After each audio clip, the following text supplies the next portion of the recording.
Hey there, friends. The topic we're going to dance with today is how to make real friends. I had a question sent to me by a lovely person named Wendy, and I'm going to read a little bit of her question so you and I can figure out how we can make real friends. So, Wendy writes in, I struggle and I've always struggled since I was a kid with people pleasing to the point of letting people walk all over me in order to get them to stay in our friendship. And I've never said no out of fear of upsetting them. As I grew older, I'm now 33. I've had instances where two women that I thought were my friends have stopped putting in effort towards our friendship, except for when there's a benefit that they can get from me. I broke off these friendships. The plot thickens. I wonder if I'm the one with the problem. I love your videos on YouTube. Keep them coming. I like that people-pleasing talk right there, Wendy. Wendy, thank you for the question. Exploring meaningful friendships, how to make real friends. I think that's probably the most underexplored topic on my whole channel. Maybe other places too. So let's dive in. Maybe if we were just summarizing a one sentence how to and how not to approach to make real friends, how to make real friends for me would be real in order to make real friends.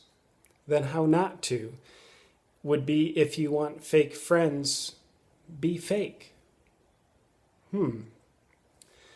So with those couple sound bites there, Wendy concludes saying, am I the one with the problem? And I would say, my opinion, yes, you are the one with the problem, Wendy. And that, to me, that's great cause for celebration because that means the power to change lies inside of you. It's not dependent on you moving somewhere where there's a new breed of people to make friends with or move into the jungle and make friends with monkeys like Jane Goodall did, though you can do that. There are probably some friendly monkeys in there. Yet, unless you want to take that extremist step there, let's celebrate the fact that, yes, the problem lies in you. And what do I mean by that? Well, I'd like to tell you a little story about me. I have a disease. It's called being a people pleaser. And Wendy, it sounds like you have the same disorder. When I'm a people pleaser, I'm not presenting the real me to the friendship. I'm presenting the pleaser. So I'm not going to attract friends who are interested in the real deep me. I will attract people into my life, or better said, I'll appeal to people in my life who simply want to be pleased. I'm not going to blame them if they want to be pleased. Of course, they'll kind of drink out of the well of JP that offers the pleasing blessings of water. In this well analogy, one of my favorite authors, a guy named James Hollis, he talks about three principal disorders in people, and we can apply these to essentially barriers to having meaningful friendships. Barrier number one, my disease, people pleasing. Barrier number two is avoiding certain people, avoiding certain behaviors, trying to avoid certain emotions in people. So we constrict and contort ourselves in order to avoid. And then the third disorder is controlling. So to the degree that weirdos like me, and maybe some of you lovely people out there, are people-pleasing, avoiding, or controlling, that's the degree that we're not going to have real friendships.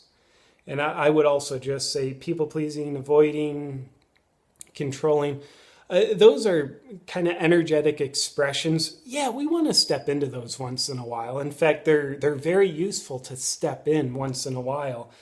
And they're traps if we step into them and can't get out of them. It's like we're stuck in a bear trap.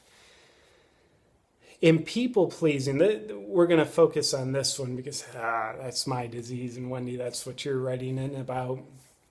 People pleasing, why do we do that? It's a good question, because once upon a time, at least my story is, I learned to feel valued based on how pleased I could make other people. And of course, that's an illusion. Learning English today, it's my first day on the job. It's an illusion. I can't please anybody. Yet, once upon a time, I did have the power trip, as all people do, that I can please people. I can be what they need me to be. And I felt valued when I would believe I'm pleasing people. I believe they valued me. And the reason why I got into the business of people pleasing is because I didn't know how to feel valued to other people or myself unless I was people pleasing. So that robs the world, that robs potential friends of the real JP. All I'm giving them is the fake JP, that is the people pleasing persona. And no wonder the friendships aren't deep, because they're not even based on me. I am not even part of the friendship. People-pleasing persona, people-pleasing behavior, that's part of the friendship. So no wonder if you and I have 100 friends around, friends based on people-pleasing, we can feel incredibly lonely because we don't even have a place in the friendship. People-pleasing is a huge seduction because it makes other people smile. Then we smile seeing them smile. And boy, that feels good. That's like having strawberry-flavored poison. Boy, it tastes so sweet going down. Yet the more it rots my insides, the more empty and hollow I feel inside, which can lead me to more people pleasing. Boy, I've got to go people please because I feel lonely. I've got to get more friendship, more companionship. And the only way I know how to do that is to feel valuable to other people. And the only way I know how to feel valuable to other people is to try and please them. So it's a vicious cycle. The more we people please, we get temporary gratification, yet ultimately we're left in a deeper place of solitary confinement within ourselves. So eventually we've got to break our vicious cycle and realize the problem is my people pleasing. Then if you take my people pleasing away, then the first question I want to ask is, what value am I to other people? Why would other people want to be my friend? Because you are you. Some people won't want to be your friend because you are you. They're not meant to be your friends then.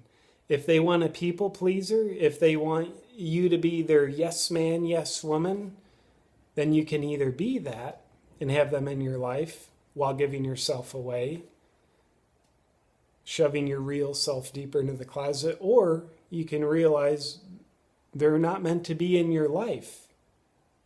But if they're not in your life, who you get back is yourself.